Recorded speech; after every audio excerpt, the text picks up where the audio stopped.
काका पवारजी, स्वागत आहे तुमचं TV9 मराठीमध्ये।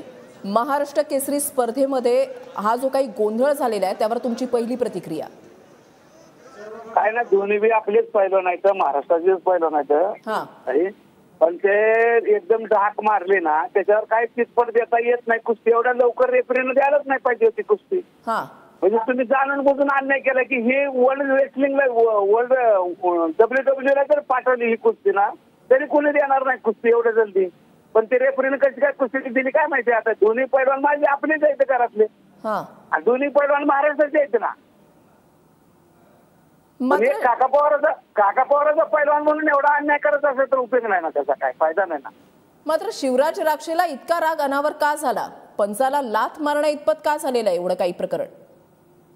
पंचाला राग मारण्याची आता कुस्ती देण्यासारखी नव्हतीच ना। हे कुस्तीचं कसं असतंय, धाक मारले त्याला जर दाबून तर तरी चाललं असतं ना। त्याचं एक बरगाड पूर्ण मोकळं आहे, तुम्ही बघा कुस्ती लावून पूर्ण बाजू। ज्या वक्ताला एक धाक मारली पृथ्वीराजने, धाक मारल्याच्या नंतर ठीक आहे की लगेच बुवा तिथं झाल्या कुस्ती म्हणता येणार नाही, पण ते उभं राहिलेलं आहे असं अर्धा भाग त्याचा टेकलेला आहे, अर्धा पूर्ण नाही।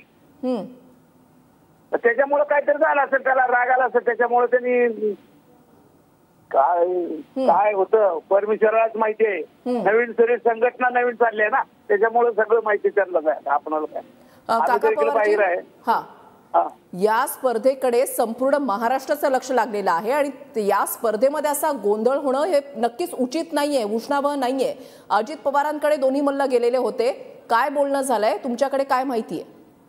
मला तर काहीच माहिती नाही। मी इकडे पुण्यातच आहे, मी तालमीमध्येच आहे। तालमीतच आम्ही कुस्ती बघत होतो, कुस्ती निघून बघत होतो आम्ही। पण आम्ही कुस्ती काय एवढी लचपत देण्यासारखी नाही। लगेच सिटी वाजवली, रेफरीची थोडीफार त्याच्यामध्ये चूक आहे।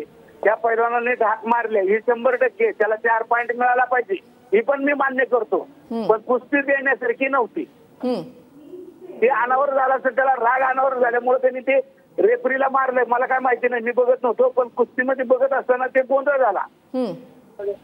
त्याच्यामुळं मला संग्रामने खूप छान केलं, मैदान चांगलं, आपल्या महाराष्ट्राची परंपरा आहे त्या राखण्यामध्ये त्यांनी खूप छान केलंय, मैदान चांगलं बनवलंय, लोक चांगले लोक आहेत, प्रतिनिधी चांगले आहेत सगळे। पण ते लास्ट मोमेंटला लागलं, नवीन संघटना आहे।